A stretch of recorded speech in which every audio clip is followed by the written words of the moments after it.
찬양 가운데 하나님의 놀라운 은혜가 있습니다. 아멘. 주님이 우리의 찬양을 기뻐하시고 우리의 입을 통해서 선포되는 그리스도의 보혈의 능력이 우리의 삶을 살게 합니다. 그것은 우리가 실질적으로 감정적으로 느껴지지 않는다 하더라도 그 무엇보다 실제이고 우리의 삶의 은혜가 찬양으로 출발하는 이 예배, 또 이 한 달 첫 예배 가운데 있을 줄 믿습니다. 그 가운데 계신 여러분 사랑하고 축복하고요. 한 주간 제가 교회에 오래 있다 보니까 더 생각나더라고요. 우리 좌우에 축복하면서 주님 안에서 보고 싶었습니다. 아니, 부부끼리 마음 없이 인사하지 말고 부부끼리 이런 인사는 뒤를 보고 하든지. 한 번 더 인사 시작.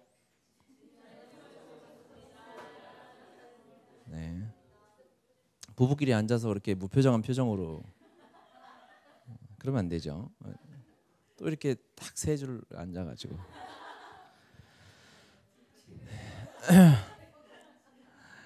예. 사도행전 1장의 이제 마지막 부분을 나누려고 하는데요.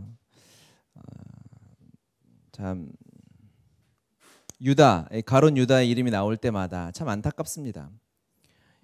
그가 예수님의 12사도 중에 한 명 아니었습니까? 그가 예수님이 유다를 미워했거나 유다를 처음부터 저주받을 자라고 결정하고 그를 택하신 게 아니거든요. 하나님은 유다를 처음부터 끝까지 포기하지 않고 사랑하셨습니다.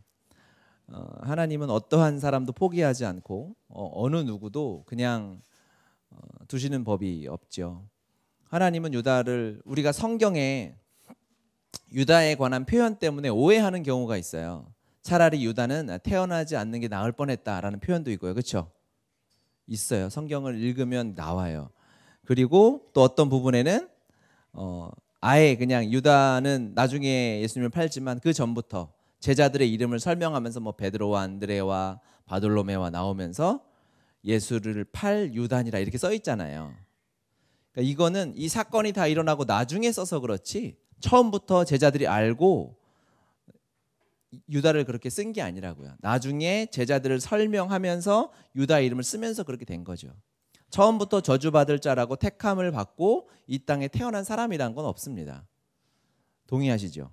아멘입니다. 때로는 어떠한 교리에서 하나님은 이미 구원할 자를 이렇게 정하셨고 지옥에 떨어질 자를 정하셔서 이 땅에 살아가게 한다, 이런 말을 하는 경우도 있는데 그거는 교리로는 주장할 수 있을지 몰라도 성경의 진리와는 조금 어긋나는 거죠. 하나님의 사랑을 묵상하고 하나님의 사랑을 생각해 봤을 때 그 사람이 태어날 때부터 저주받을 자다, 지옥에 떨어질 자다 이렇게 여겨진다면 그건 이해할 수 없는 일입니다. 말도 안 되는 것이죠. 하나님은 모든 사람이 구원받기에 이르기를 원하시는 하나님 아버지의 마음이 있는 줄 믿습니다. 유다 또한 하나님이 사랑하셨어요. 끝까지 이 성찬의 자리에서까지 하나님이 유다에게 말씀하셨잖아요. 유다가 결국 지옥에 떨어질 자라면 그런 말씀을 왜 하셨겠어요? 너희 중에 나를 팔 자가 있는데 나와 함께 이 떡을 만지는 자다, 함께 내가 이야기하는 자다라고 하면서 유다 너야 라고 말씀하셨잖아요. 그것은 뭔가요? 너 나 팔려고 했지? 빨리 가서 팔어, 이게 아니잖아요. 나 죽어야 돼, 그게 아니라 끝까지 회개하길 바라는 아버지의 마음이 거기에 담겨져 있죠. 하나님을 사랑이라고 이해하지 못하는 사람은 오해할 수 있는 거예요. 그런데 성경을 묵상하고 성경 말씀을 통해서 하나님이 사랑이시다라는 것에 우리가 확실히 아멘 되어진다면 그것은 예수님이 끝까지 포기하지 아니하시는 하나님의 이 사랑의 자비의 초대였구나 라고 우리가 이해할 수 있어요. 그렇기 때문에 이 우리가 읽은 본문의 그 앞에 나오는 유다와 여기 나오는 마띠아, 너무 대조적으로 비교가 되는 거죠. 유다의 실패. 그러니까 지옥에 가서 여러분은 이제 지옥에 가실 일이 없으니까 가보시진 않을 거겠지만 가장 억울한 사람 중에 하나가 유다 아니겠습니까? 예수님 곁에서 예수님의 기적과 예수님의 행하심을 다 가까이 봤어요. 그렇죠? 그리고 나서 복음을 떠난 자처럼 살 수밖에 없었던 결국 가장 억울한 자죠. 마태복음 26장 15절에서 26절 보면 내가 예수를 너희에게 넘겨주리니 얼마나 주려느냐 하니 그들이 은 30을 달아 주거늘 그가 그때부터 예수를 넘겨줄 기회를 찾더라 라고 이야기합니다. 예수를 팔아도 좀 비싸게 받든가, 그렇죠? 고기 한 근값 정도 되는 값으로 예수님을 팔아 넘겨서. 왜 그랬을까요? 유다의 마음에 그가 예수님의 제자들이 무리 중에서 돈괴를 맡았던 자였죠. 그리고 그는 돈을 사랑하던 자였던 것 같아요. 왜냐하면 예수님을 넘겨주면서 그 자리에서 돈을 물어보거든요. 그 마음의 중심에는 돈을 사랑하는 마음이 그대로 있었죠. 여러분, 돈을 사랑하는 마음을 우습게 보면 안 되는 거예요. 여러분, 이거 무서운 겁니다. 이 죄는 정말 무서운 거예요. 돈 사랑하면 예수님 팔아먹을 수 있는 거예요. 여러분은 물론 그럴 리는 없겠죠. 우리는 돈에 자유한 삶을 사는 복음을 가진 그리스도인 아니겠습니까? 그러니까 여러분, 돈에 대해 자유하셔야 되는데 여러분, 돈을 사랑한다는 성경에 수없이 강조하잖아요. 그렇죠? 돈을 사랑하는 것 정말 무서운 것입니다. 돈은 우리가 하나님이 돈을 주시는 건 그것을 누리고 그것을 통해서 복음의 통로되는 삶을 사는 것이지, 이 돈을 많이 가지면 사람들의 마음이 좋죠. 여유로워지고 풍요로워지고 그거 많이 있으면 더 행복할 것 같은 착각들을 사단이 계속해서 줍니다. 어떻게 줄까요? 사단이 쓸 수 있는 모든 매체를 다 동원해서 돈이면 좋다, 최고다, 행복하다라고 우리에게 세뇌 교육시키고 있어요.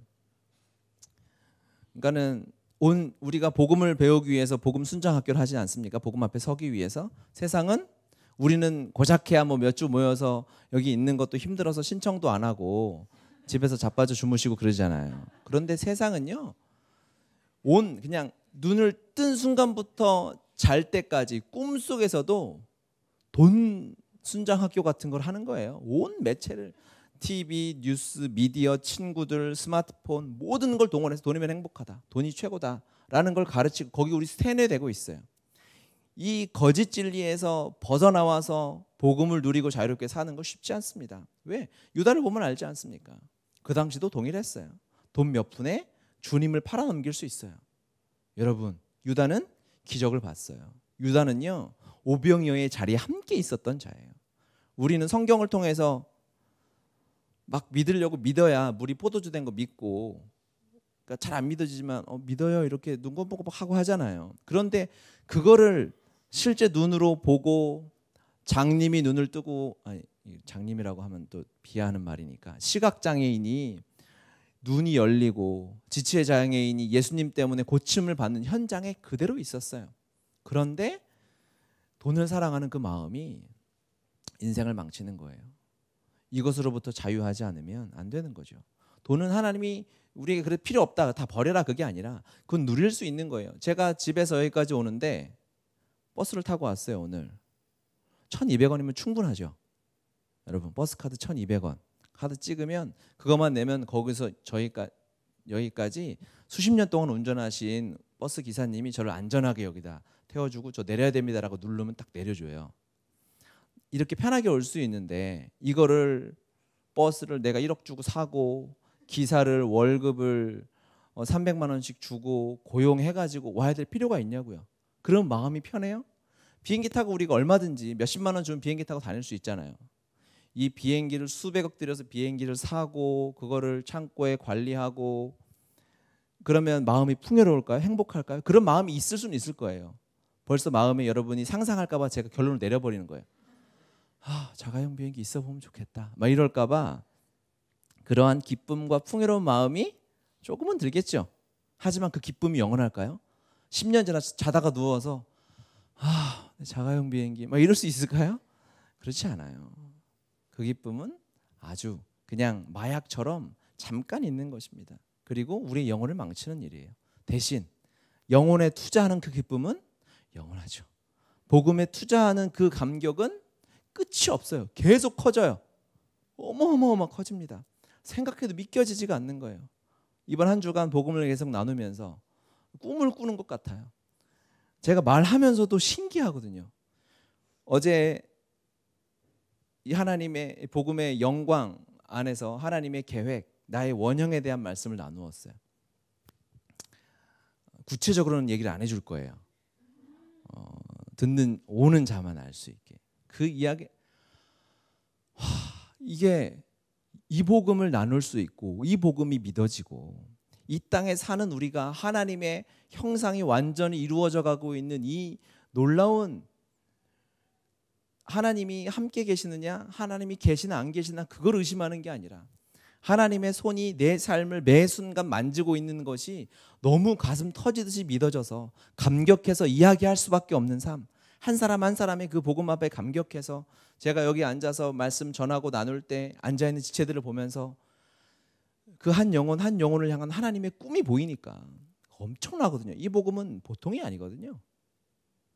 이 복음이 그냥 우리의 마음을 평안하게 해주는 정신 통일의 수준이 아니거든요. 중연불 수준이 아니라 나를 완전히 천국 백성으로 만들고 이 땅에 살아가는데, 똑같은 밥을 먹고 똑같은 삶을 사는데 누구는 세상의 것 구하면서 돈 몇 푼에 기뻐하고 슬퍼하고 인생이 풀리면 좋고 슬퍼하는데, 그런 거와 전혀 상관없이 예수 이름 하나에 감격하고 가는 곳마다 이 복음으로 살아낼 수밖에 없는 사람이 보이는데 어찌 감격이 되지 않겠습니까?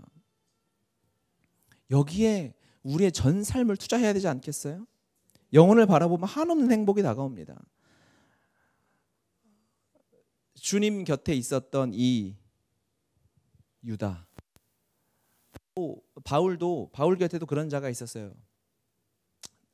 바울의 고백인데, 대만은 디모데후서 4장 10절에 보면 대만은 이 세상을 사랑하여 나를 버리고 데살로니가로 갔고, 이렇게 고백합니다. 대마라는 제자가 있었는데 그는 이전의 고백을 보면 바울이 이렇게 대마를 사랑하고 아끼는 멘트가 나와요. 그런데 시간이 흘러서 디모데후서는 바울이 거의 마지막에 쓴 편지 중에 하나지 않습니까? 대마는 세상을 사랑하여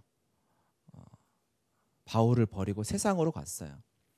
바울 곁에서, 바울 아시잖아요. 비록 머리는 많이 없었지만 놀라운 복음의 사도 아니었습니까? 가는 곳마다 얼마나 기적이 일어났으면 그의 손수건 그림자 그 가까이 가려고 사람들이 다가가서 바울이 왜 그러시냐고, 주님이 하시는 거라고 만류할 정도의 하나님의 사람 아니었겠어요?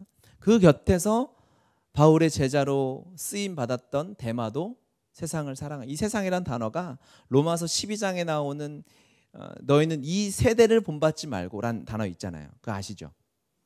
그거는 제가 안 써왔어요. 여러분이 다 알 줄 알고. 그런데 표정을 보니까 써올 걸 그랬네. 로마서 12장 2절에 보면 너희는 이 세대를 본받지 말고 오직 마음을 새롭게 함으로 변화를 받아 하나님의 선하시고 기뻐하시고, 외우신 분들은 따라하세요. 아니면 립싱크라도. 온전하신 뜻이 무엇인지 분별하도록 하라.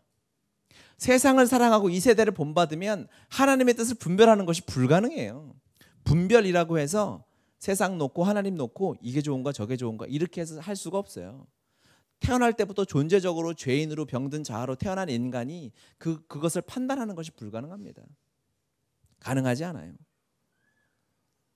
이 세상, 아마 돈을 사랑했겠죠. 세상의 기쁨과 쾌락과 자아를 숭배하고 있었겠죠. 세상을 사랑한다라는 것의 근본은 무엇이냐? 자아 숭배가 있고 그 밑에는 사탄 숭배가 있어요.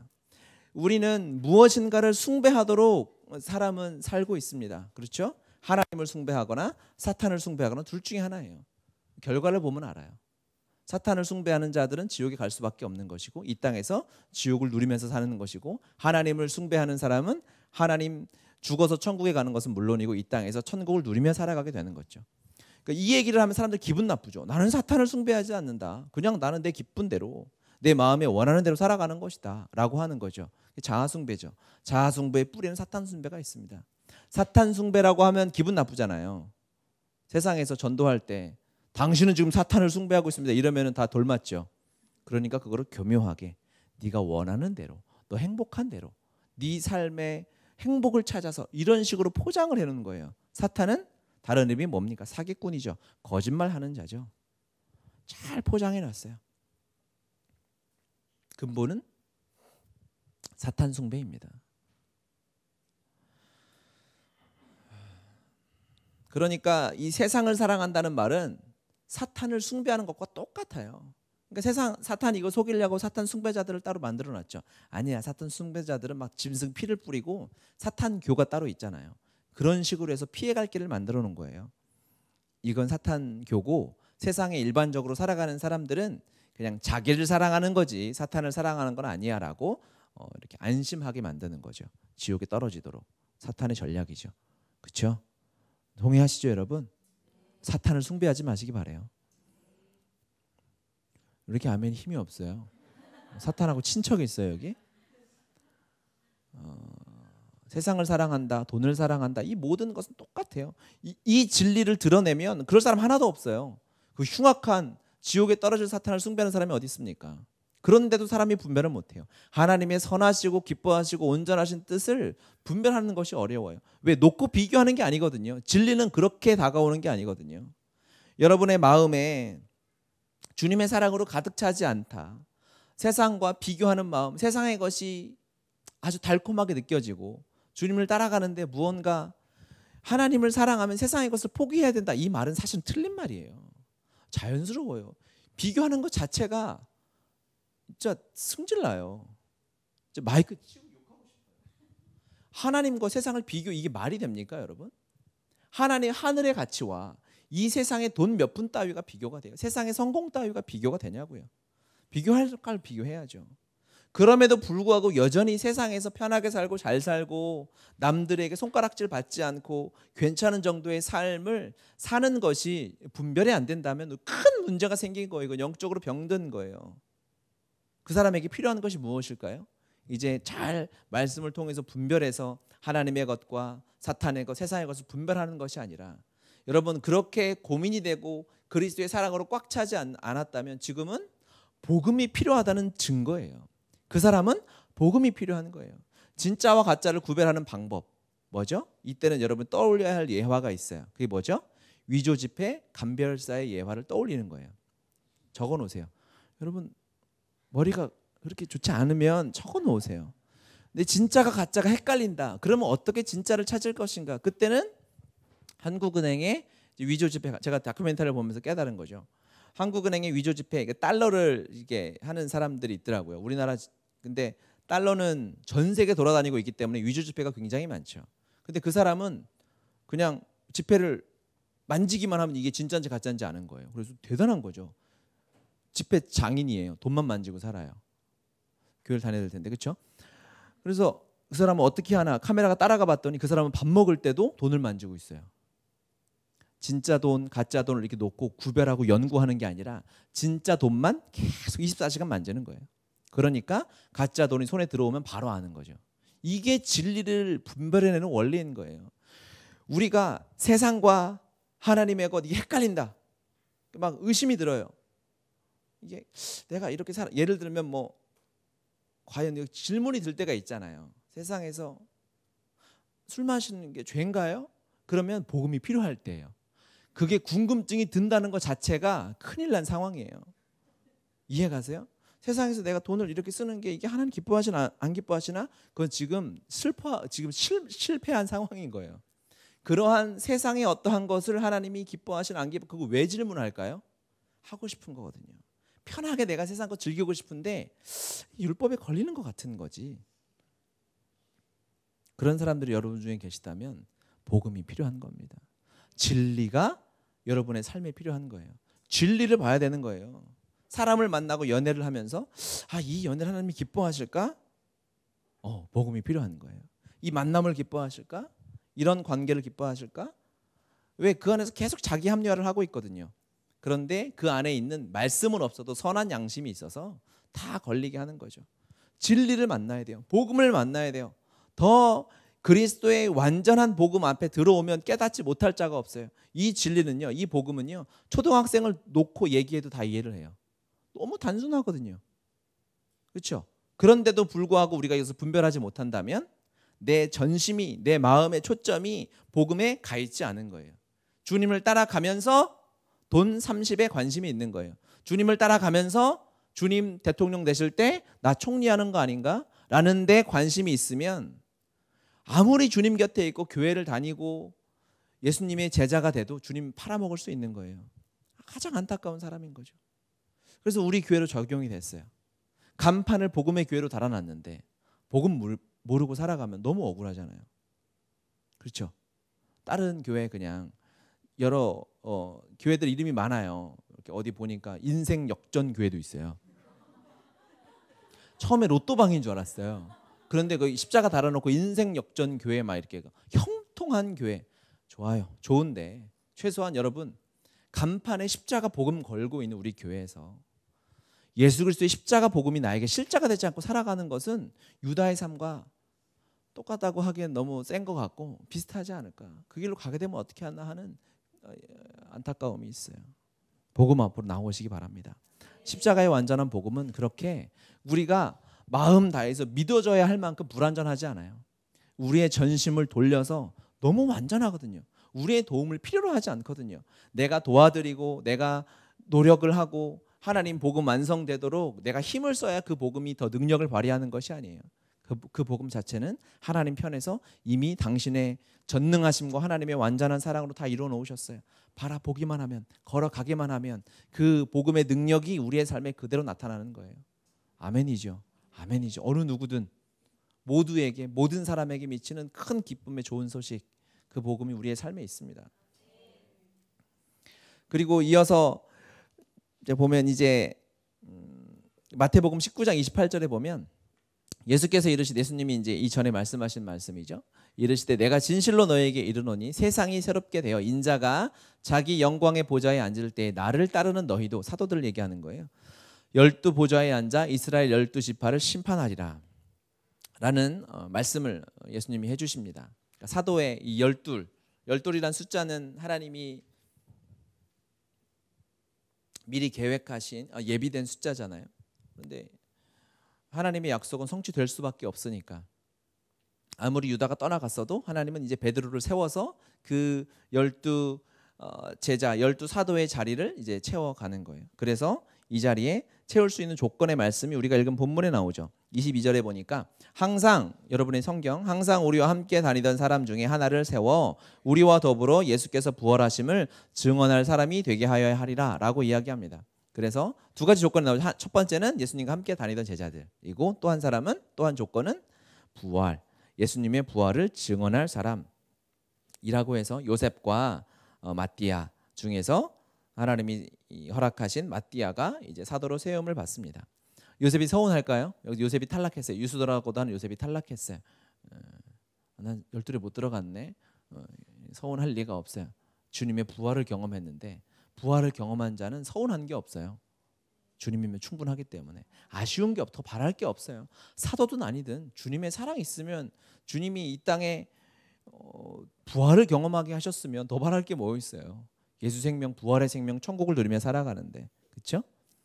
부활 생명을 가지고 살다가 아마 사도들과 똑같이 예수님의 피값만큼 살다가 피처럼 죽어서 갔을 거예요. 그게 요셉이었을 거고, 이 상징적인 숫자 12를 채우시죠. 그렇게 사도의 조건을, 오늘 설교의 부제가 이제 사도의 조건이라고 제가 아까 괄호에 써놨는데 보셨어요? 여러분 분명히 봤을 거예요. 기억이 안 날 뿐이지. 사도가 채워집니다. 그렇죠? 그런데 이제 처음에는 이 장면에서 1장 마지막에서는 두 가지 조건이었어요. 그런데 바울이 사도가 되는 조건을 보니까 첫 번째 조건이 탈락하죠. 바울은 예수님을 따라다니는 사람이 아니었어요.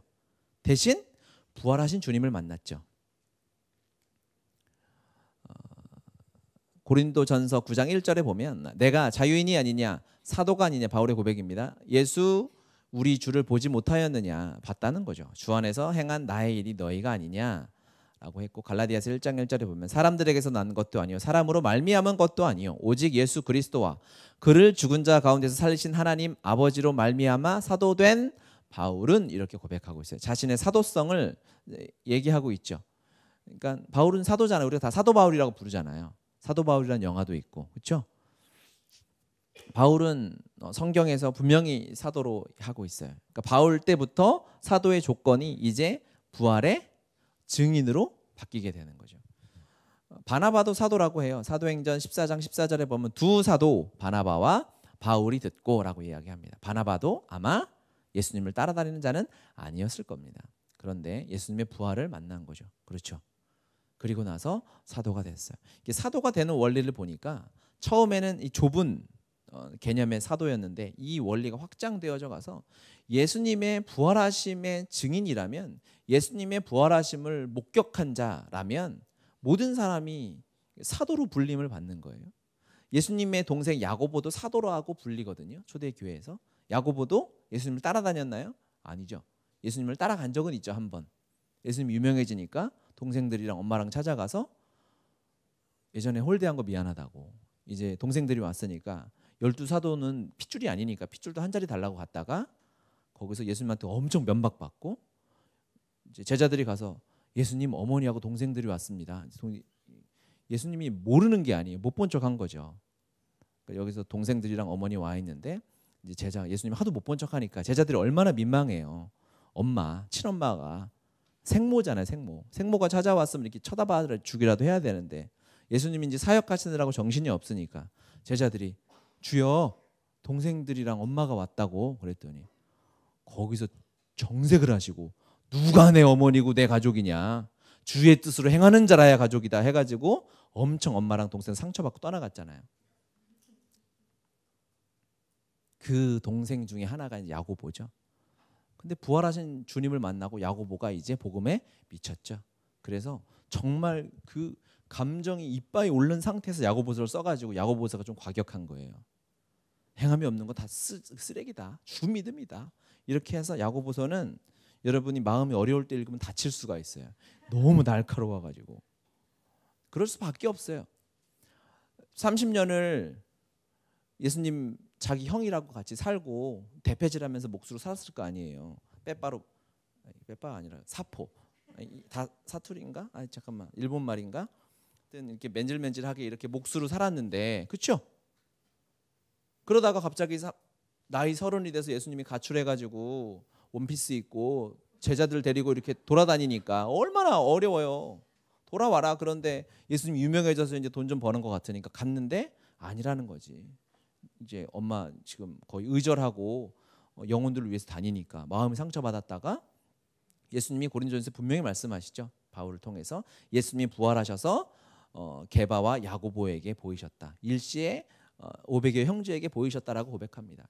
부활하신 주님이 야고를 만나주시고 야고보도 사도가 되어서 예루살렘 교회 지도자로 사람들을 일으키고 살리는 일에 쓰임을 받게 되는 거죠.